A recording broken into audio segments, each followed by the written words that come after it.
والحمد لله حمدا كثيرا وسبحان الله بكرة وأصيلا. أشهد أن لا إله إلا الله وأشهد أن محمدا عبده ورسوله. يا أيها الذين آمنوا اتقوا الله وقولوا قولا سديدا يصلح لكم أعمالكم ويغفر لكم ذنوبكم ومن يطع الله ورسوله فقد فاز فوزا عظيما. أما بعد، السلام عليكم ورحمة الله وبركاته. امیدواریم خوای متعال خوای پروردگار لە گوناه و تاوانی هەموو لایەکمان خۆش ببێت و ئەم جەژنە پیرۆزکا لە هەموو موسڵمانانی جیهان و لە کوردستانی ئازیز و خۆشەویست و بیکاتە مایەی خێر بۆ هەموو لایەکمان ئینشاءالله و بیکاتە مایەی ئەوەی ئاخر ڕۆژانی ناخۆشی دنیامان بێت و لەگەڵ قیامەتشدا کە دەچینەوە و دەگەڕێنەوە بەلای پەروەردگار. عزیزان و خۆشەویستان، جەژنی قوربان تایبەتمەندی خۆی لایەنی ئیسلامی پیرۆزدا، چونکە پێغەمبەر گیان صلی الله علیه وسلم ئاماژەی پێ کردووە، خوای متعال پەروەردگار ئاماژەی پێ کردووە بە پێغەمبەرەکەی ئەفەرمێ عەلەیهی الصەلاة وەسەلام بە خۆشەویستەکەی ئەفەرمێت فەصەلی لرەبیک وەنحەر، ئەی محەممەد نوێژی جەژنکە بۆ ئیمانداران، پاشان قوربانیەکانش بکە ئەی محەممەد صلی الله علیه وسلم. ئەم ئایەتە بەڵگەیە لەسەرەوەی کەوا جەژنی قوربان کە لە قوربانیەوە هاتووە نەکوا خەڵکانێک وا تێبگەن کە جەژنی قوربان ڕەتێکی هەیە یان لە حاجیانە و ڕەتی بە حەجەوە هەیە. هەر کەسێ وا بڵێ ئەوە هەڵەی فەرموو جێ نەگەیشتووە لایەنی ئیسلامی پیرۆز. قوربانی لە نەبی ئیبراهیمەوە هاتووە، قوربانی لە نەبی ئیسماعیلەوە هاتووە، ناوەکەی خۆی هاتێەوە، لە حەجەوە نەهاتووە بەڵکو و لە سونەتی پێغەمبەری نازدارشەوە هاتووە. ئێمە لە ئەم قوربانەدا هەموو ساڵێک دێ و دەڕوا چیمان دەسەکەوێت؟ ئەبێ دەرسی زۆری تایە، ئەگەر دانیشین ئێمە باسکەین زۆر ئەخایەنێ بە وتار و چەند وتارێک تەواو نابێت. بەڵام بە کورتی چەند خاڵێ لە خزمەتی جەنابتانە باسکەم. تەماشای ئیبراهیم بکەین عەلەیهی السەلام، باوکان دایکان تەماشای هاجەر بکەن، گەنجان تەماشای ئیسماعیل بکەن. خوای گەورە لە قورئاندا ئاماژەیەکا و ئایەتی زۆرە دەربارەی لە پاشەی ئەوەی کە خەو دەبینێ ئیبراهیم کە کوڕەکەی لە خەودا سەر ببڕێت. تەماشای ئەم باوکە کە نەیوت خەوە، نەوید لەوەی شتێ بێتە بە خەیاڵمدا، یەکسەر خەوێکی کردە ڕاستەقینە و ئامادەیە جگەرگۆشەکەی دڵی کە ئەنەما دڵێتی، چونکە ئیبراهیم لە تاریخدا هاتووە و لە ژیانی هاتووە. ئیبراهیم کوڕی نەبووە، ئەوە نەبێ لەم کۆتاییدا و لەم دواییدەدا خواگیان ئەم کوڕە شیرینەی داپێ، دڵیان زۆر شیرین بوو، بەڵام خواگیان تاقی کردەوە، چونکە لە دنیادا هەمومان خواگیان تاقیمانەکەوە بەو شتانەی کە زۆر شیرین لە دڵماندا. ئەبێ سابر بین، خۆڕاگر بین ئەو کاتە. ببینە کاتێ ئافەرمێ خوای پەروەردگار لە دەربارەی نەبی ئیبراهیم لەگەڵ ئیسماعیلدا کاتێ پێی دەڵێ کوڕە شیرینەکەم، ئەوە من لە خەودا بینیمە خوا فەرمانم پێ دەکات تۆ سەر ببڕم. سێر ئەم بیا باوکە کە چەندێ مطیع فەرمانی خوا جێبەجێ بکە، ببەخشێ لە پێناوی خوادا بە کوڕەکەی بە جەرگەکەی. سێر ئەم کوڕەکە چەندێ ئامادەیە فەرمانی خوا جێبەجێ بکە، ناڵێ باوە گیان بۆ من یان شتێ بەلەونێ، ئەڵێ باوە افعل ما تؤمر، باوە گیان ئەوەی کامل پێکراوە ئەنجامی دە، ئەمری خوایە و ئەنجامی بدە، دوودڵیت نەبێت. ئەمری خوا گەورەترە لە کوڕەکەت. تەماشاکە عەزیزان و خۆشەویستان، سێ دایکی کە دایکی نەیوت، چونکە دایکان زیاتر سۆزیان هەیە بۆ منداڵ، نەوید پیاوەکە دەجیاتی ئەمە شتێک بەلەو نییە بە ڕەنگێک، بەڵکو وتی پیاوەکە فەرمانی خوایەوە جێبەجێ کرد. کاتێ شەیطان دێتە لای هەموویان، نەبی ئیبراهیم ئەیگەڕێتەوە لە دەرخێزانیدا، دەزانن شەیطان بۆی هەڵیان خەڵەتێنێ، فەرمانی خوا جێبەجێ نەکرد. ئەبێ ئێمە لەمەدا چیمان دەسەکەوێت؟ تەسلیمی خوا بین عەزیزان و خۆشەویستان. ئەزانن خوای گیان تووڕێ لە هەموومان، ئەزانن خوای گیان ئەم ڤایرۆسە هاتووە عەزیزان بە کوردی دووڕێ لە هەمومان خراپی کەس نەڵێ من باشم هەمومان خراپین ئەبێتەوە بکەین و پەشیمان بینەوە بگەڕێنەوە بەڕاستی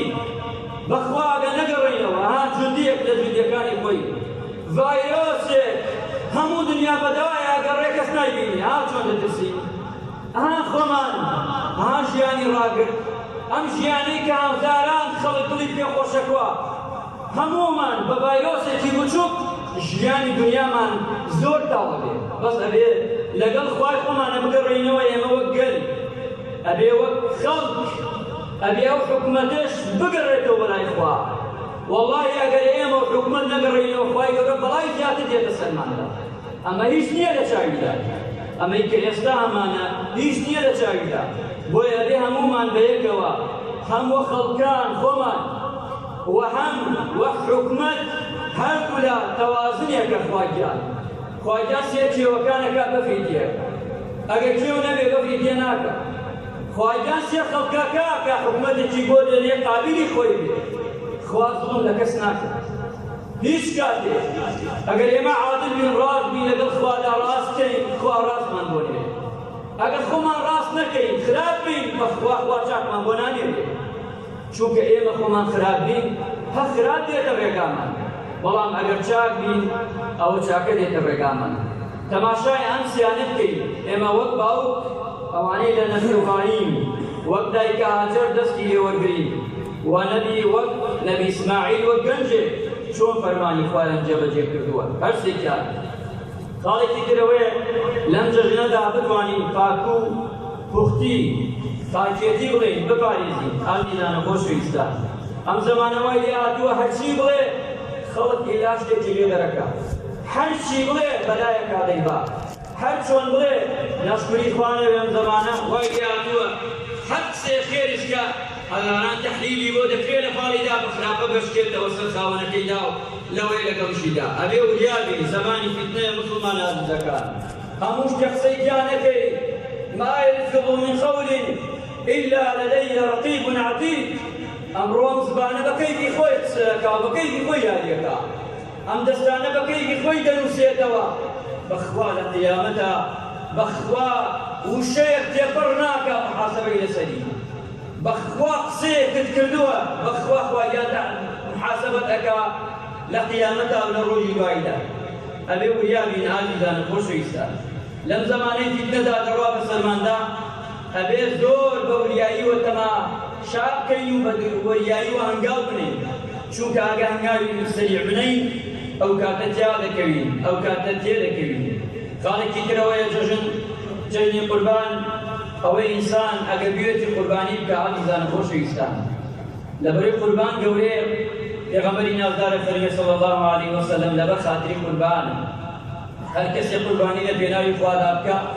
پێغەمبەری نازدار فەرمی عەلەیهی سەڵات وەسەلام با بچێتە سەری لای ڕاوەستێ بڵێ خوایە ئەمە هێمنە و بۆ ئەوانەی کە دەیکا ناویان بێنێ ئەو بڵێ بسم الله الله ئەکبەر بتوانێت سونەتچە خۆی سەری ببڕێ ئەگەر نەبوو با خۆی ڕاوەستێ چونکە پێغەمبەر گیانە فەرمی عەلەیهی سەڵات وەسەلام لەبەرێ ئەو قوربانیە یەکەم گڵۆپە خوێنی دەکەوێتە زەوی لە تاوانی ئەو عەبدە خۆش دەبێت و ئەوانەیشی کە کوردیوانە ناوی هێناوە لەگەڵیدا خۆش دەبێت بتوانین ئەگەر هەمانێ یەکیانێت هەیە دیکەین و ئەوانەیشی کوردیان هەژار و نەدار پێ قەوماوانیان لەسکر بێت و ئەنجامی بدەن هەتا ئەم چوار ڕۆژە هەیە تیایدا قوربانیش ئەوەیە سنەتێکی گەورەیە سنەتی پێغەمبەرە سنەتی پێغەمبەرانە ئەوەی کە لە پێشدا بەسمان کرد لە خزمەتی جەنابتانە ڕۆژی خۆشی و شادیە ڕاستە هەمومان دڵتەنگین چونکە لەبەر وەزعمان لەوەیە مادی باش نەبێت بەڵام دەتوانین بە ڕۆح کە بە ڕوحی خۆمان ئاسوودە بکەین بە یادەکانی خوا بە قسە شیرینەکان بە گفتارە جوانەکان لەگەڵ خەڵکی چاک و باشدا دەتوانین کە ژیانی خۆمان خۆشتر بکەین وخالێکی ترشەوەی عەزیزانە خۆشەویستان کۆتایی ئەوەی ئینسان بتوانێت پارێزی خۆی بکە باشە بەڵام پارێزیەک نەبێ بتۆقین بەداخەوە ئەمڕۆ هەمووی دێت بۆ مزگەوت لە مزگەوتا پارێزیەکە بۆ پێنجەقا ئەبینی لە بازاڕە بە سەعات و سەعات دانیشتە هیچ کێشەی نییە لە دوکانێکا دانیشتە هیچ کێشەی نییە ئەچێتە ناو پاسێک و سی کەسی تیا هیچ کێشەی نییە ئەچێتە ناو بەڕێگا لەگەڵ کۆمەڵێکا دانیشتێ بە 2 سەعات و 3 ساعتیش کێشەی نییە بەستە ناو مزگەوتە زۆر جار سێرەکەی ئەبێتەوە ئێمە یەکشت لەسەرمانە ئازیزان ئەم ڤایرۆسە گەرەکتە تۆ نەیگری مەگەر خوای متعال لە چارەت دەین و سێیگری حەزێکی هەزار دەمامە بنەوە بوەسە دەستکێشکە دەست هەر بۆ چونکە لەگەڵ بەشەرا تۆ تەعامل دەکەی تو کاتێ ڕشتێک کڕی پارەکە دەرناکەی ئەو پارە ڤایرۆسیا بکەوە توی دێ پێ و شەیدا بێت لە گرفانن گرفانەکە چ گردێتی دایەنێک لە ماڵ لەو شوێنە گردێتی هەڵەیەکری گردێتی ئەمە بەوە نییە بترسی ژیان ئاوایە بەڵام ئەمانی کە دەیکەین چاکە ئینسان بیکە باشتر ئەمە ئەسبابێکە سەبەب بڵێ ئەمانە سەڵاسەم ئەمان پارێزێ نەوەڵڵا نەوەڵڵا چونکە ببینە کابرایەک گێڕایەوەتی لە نەخۆشخانەی قەڵا وتی مامۆستا من خزمەت 15 نەفەرەکەم 15 نەفەر کۆرۆنایان کردووە بەدەستی خۆم بێ دەستکێش بێ دەمامت بەنایەنە سوڕە خۆم ئایان بۆ دێنم دایان بم حاجەتیان پێکەم دایان گەڕێنمەوە شکر بە خوش دوایەوە دەرچوونە مژن یەخەڵ شێر لەورەش نییە سێرەکەی لە شوێنێکی پاکە ببێت ئەمە خوایجان ئەگەر نسێتی لە چارەت ئەیگری ئەگەر نەیشوی نسیبێ نایگری ئەمە ئینسان ئەبێت ئەسبابەکان بەکاربێنێ و پاشانش لەگەڵ ئەوەدا کە چی بکە لەگەڵ ئەوەدا پارێزی بکە و پشت بەخوا بەستێ بۆی دوعاش بکەین ئەم ڤایرۆسە لە کۆڵمان دێتەوە خوای گەورە ڕەحم بە مولایەکمان بکە و عەقیبەت خێرمان بکە یا ڕەبی خوای لە تەپاڕین لە گوناحەکانمان خۆش بی یا ڕەبی خوای لە تەپاڕینەوە بۆ خاتر ناوجوانەکانت بۆ خاتر ئیسمی عەڵەمی خۆت یا ڕەبی یا ئەڵڵا خوایە هەموو لایەکمان بپارێزی لە هەموو موسیبەتێک لە هەموو وەیەک یا ڕەبی خوای لە تەپاڕینی ژیانمان خۆش بکەی ژیانمان ئاسوودە بکەی دەرگای ژیانمان بۆ بکەیتەوە یا ئەڵڵا خوای لە تەپاڕینەوەی پەروەردگارە ئەوەی چاکێ بێتە ڕێگامان خراپەی لای بدەیت یا ڕەبی خوایە لێتە پاڕێنەوەی پەروەردگارە ژیانی هەموو لایەکمان باشتر و چاکتر بکەی لێرەوە دەڵێن و بەناو هەمومانەوە داواش دەکەی لە حکومەت شاو بە خەڵکا بخشێنێ بەڕاستی ئەمان زۆر خەڵک بەرەو پێشەچێ بەڵام ئەوان سەرەکەی بەرەو دوا ئەچن خوای گەورە ڕەحمیان پێ بکە ئەگەر عەدالەتیان گەرە بۆ ئەم خەڵکە خوای گەورە ڕەحمیان پێ بکە ئەگەر ڕەحم بە خەڵکەکەن خوای گەورە ڕەحمیان پێ بکە ئەگەر خەمی خەڵکە خۆن یا ڕەبی خوای ئەگەروانی لە کۆڵمانیان بکەیتەوە ئەگەروانی مستەم و ظوڵمان لێکەن خوای ئەمستە و ظوڵمە لەسەرمان هەڵگری لای بدەیت ئەوەی چاکە خوایە دەست بە باڵایەوە بێ خەڵکی خەم و خەفەتی خەڵکی خوایە دەست بە باڵایەوە بێ و خوای گەورە لە هەموو بەڵاو موسیبەتێک بیپارێزێت هەر دەسەڵاتێ خوایە ستەم دەکات ظوڵمەکە ناگەڕێتەوە خوایە بە عەزاب و بە سزای ئەوان ئێمەش نەستێنی وخوای هدایەتیان دێگە هدایەت وەرناگەر خوای لە کۆڵی هەموو لایەک بکەیتەوە وصلى الله على محمد وعلى آله وصحبه أجمعين أتوانا ججنا في روزة بكن قرديني من آزاكنا وقرديني ومتانا آزاكنا